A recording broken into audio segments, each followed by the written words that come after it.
I'd like you to take a moment and ask yourself, do you have an intentional culture or an accidental one? Because whether you know it or not, whether you like it or not, your organization has a culture. In fact, your organization has many because culture cascades. And you as a leader are responsible for the unique subculture that you're creating for your team. So sure, the CEO creates the overarching culture for an entire organization, and they have ultimate influence.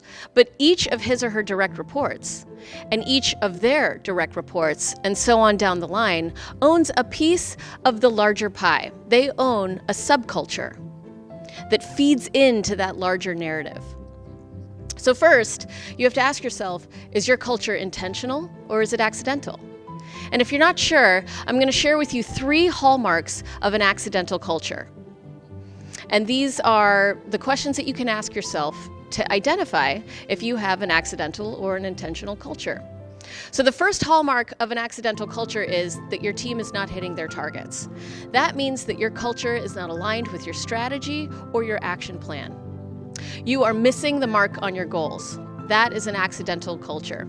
So if you're not hitting your targets, that's the first hallmark of an accidental culture. The second hallmark is that your people just aren't doing what you need them to do. I mean, you're a good manager. You're a good person. You take them out to happy hour, you schedule quarterly team buildings, you give them constructive feedback, but for some reason, your team is still just not executing the way that you need them to. That's the second hallmark of an accidental culture.